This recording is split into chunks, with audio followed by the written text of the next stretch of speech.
Hello, everyone. Welcome to Cyber Smart Conversations with Harsha. I have with me Aidan Sweeney. Aidan is president at the Sixth Real Estate Development. Aidan brings unique commercial development expertise to his role as Sweeney Developments, having brokered several successful site acquisitions at Colliers International. With passion in smart density, Aidan tries to uncover valuable sites adjacent multimodal transit and other high growth areas with opportunities to bring value to the community and to the investors.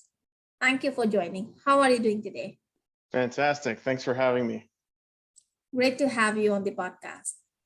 One of the questions I always like to start as an icebreaker is to share about the career path. Would love to hear more about you and your background. Yeah, for sure. So I went to Wilfrid Laurier University and have a degree in economics. So I learned a little bit about market research and trends, and that was sort of a good foundation for me going into the real estate world. And I knew I wanted to work in real estate, but I didn't know exactly where to start my career coming out of school. So I actually bumped into one of my dad's good friends, and I didn't realize, but he ended up being a tremendous mentor to me. Mm-hmm.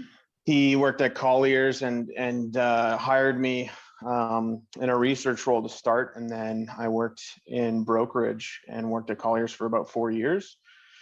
And he really taught me the ropes on how to approach landowners and discuss why redevelopment was a good thing for those owners, and broker deals to maximize the value for those clients. After 4 years, I decided I had learned a fair amount, and I left and sort of joined the family business, because many people are familiar with my father, Dermot Sweeney, who is well known as an architect in Toronto. But something that a lot of people may not know is that when he started his business in his 20s, it was very difficult to attain clients. So he learned the business side of things. He started approaching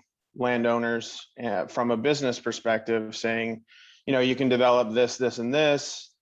Oh, and by the way, hire me as architect. So as his architecture practice has been successful over the past 30 some odd years, the development side has been there as well. So when I left Colliers, I started my own company, the Sixth Developments, but really it's very, very much in concert with my father's development company, and working a lot with Sweeney & Co. architects as well. So mostly now what I do on a day-to-day is try to dig up opportunities and figure out how to build better buildings, build better communities, build better cities.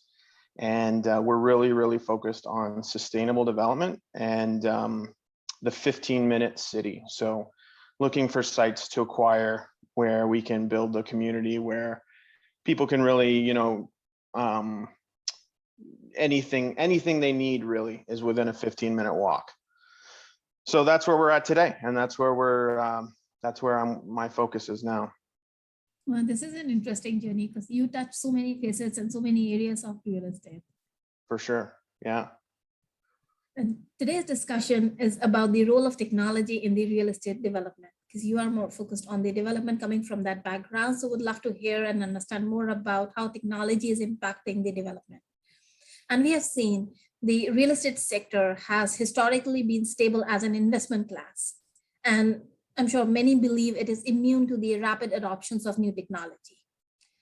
And the reasons are like, in some of the cases, we have seen reluctance to the change methods that had worked well in the past. And another factor that we have commonly seen is the use of proprietary tools and technologies in the real estate. But now these issues are fading, and we have seen market has seen an increase in the real estate tech in the recent years. Prop tech has been a hot topic over the last couple of years, that Sure. addresses so many areas like efficiency, effective operations, sustainability. So what are some of the trends that you are seeing in the development? Well,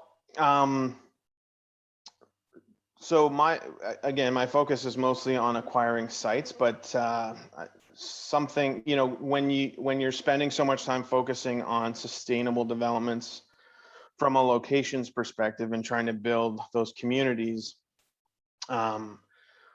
it's out of curiosity more than anything. I've been looking into sustainable technologies to go into these buildings and for operators and developers or end users. So one thing that I think from a market perspective that is a trend in real estate is it's getting increasingly difficult to acquire land in Toronto. There's just less and less available. And then once you do acquire land in Toronto, there's so many obstacles to get through rezoning and to build a building. So, there's new policies coming out, which are further obstacles. When you look at the carrot versus the stick, there's really only sticks and no carrots. So, Toronto is obviously a world-class city. There's a tremendous potential here. And there's always going to be an attraction to Toronto, but I feel as though there is, it's becoming more and more difficult. So our thesis lately has actually been to sort of urbanize the suburbs. We're looking at the 905 in a major way and looking at transit-oriented development in the 905. Essentially trying to create these 15-minute cities within the 905 because they're going to play a significant role. And there's a lot of investment going into transit there as well, right? The Mississauga LRT, which is connecting into Brampton. Markham is doing a lot of work in their downtown, and the increased ridership in the GO stations. So focusing there, and then I think that's a trend we're seeing across the city. People are just getting tired of running through these obstacles, and it is cyclical, right? Like if you look at the history of development in Toronto, you do get periods where there's surges in the downtown and then surges in the 905 and whatnot. So from a market perspective, I think sustainable buildings in terms of location is a trend. And that trend is going to happen more in the 905 over the next couple of years. And then from a building technology perspective and prop tech, I think that sustainable technology is easily the biggest trend going forward. I mean, with COVID and whatnot, a lot of real estate managers are looking to figure out safe ways to occupy their building from a mitigation of that perspective. But basically everything in COVID has been reactive, right? It hasn't been proactive.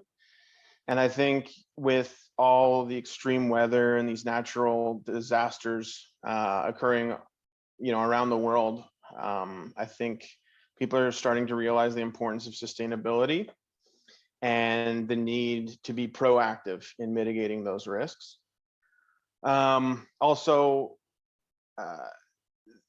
from a business perspective, energy management, cost of hydro in this province especially is extremely expensive. So managing energy to consume less is a great way to save money. And using our resources in a sustainable way is really the next trend that I think is really going to pick up, and it is already starting to pick up for sure. Yeah. And agree with you. We have seen so many energy management solutions coming up that are tied to building automation system, metering system to take the data, apply analytics, and mention the points where they can save energy. You Mhm, also mentioned about urbanizing the suburbs, sustainability. And we have mhm. seen sustainability is introducing so many cutting edge technologies, sensors, so many analytics platform coming up. So how to integrate cutting edge technologies into the projects, especially with long approval and development cycles? Yeah, so um, I think another big reason we're focusing on the 905 is some of these municipalities realize the opportunity they have, Mhm. and um, they're allowing to faster turnaround, faster rezoning times. Um, it's just a smoother process. Um, so some of these technologies from a business case, you're seeing somewhere between 2 and 5 year payback, which is a phenomenal investment. um I guess that there is an issue of these technologies advancing so fast that if you're putting them in today, it might be obsolete in the next 5 years. But luckily, with our thesis and moving forward in the 905, where it's a shorter window, and these technologies have such a fast payback that it's almost mitigated in and of itself, just because you're seeing that return so quickly, and it's such a fantastic thing.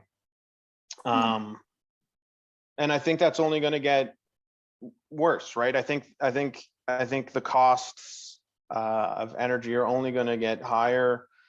you know um, Things like carbon tax are here to stay, and they're going to go increase, which is great. We need to be thinking about that. And luckily, there are technologies in place, if people are just willing to embrace them, where we can mitigate those costs. So I'm a big fan of that. Yes, and you mentioned like and we have seen that technology is changing. It's evolving very fast. But if we look at the real estate sector, and we have seen if we put an asset in the building, it stays there, and the typical life we have seen 10 years, 15 years, and in some of the cases 20 years. But Mhm. with these IoT sensors and these upcoming technologies, they'll change the face of the real estate, and we are not sure for how long they are going to stay. So what are some of the technologies that you think that real estate companies should invest in for development in the coming 2 years, and you think they're going to stay for longer time and you are more benefited with the implementation of those technologies?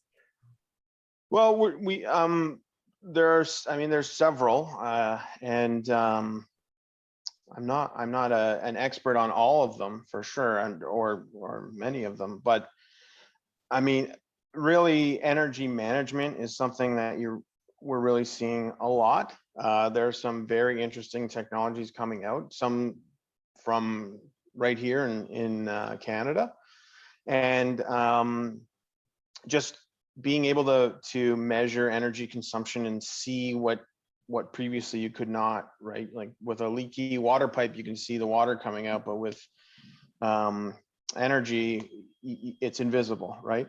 So these technologies coming out to review that and understand it are spectacular, and I think that's certainly something that's really going to take off, and more people are going to really explore virtual energy management, which is, I believe, the next big thing.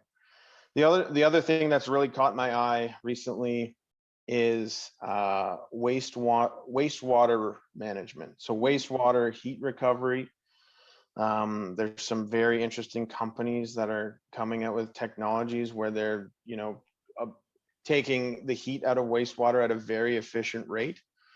And in the built environment, it's fantastic, with sewage systems and whatnot. I think that's almost like the next renewable energy source, right?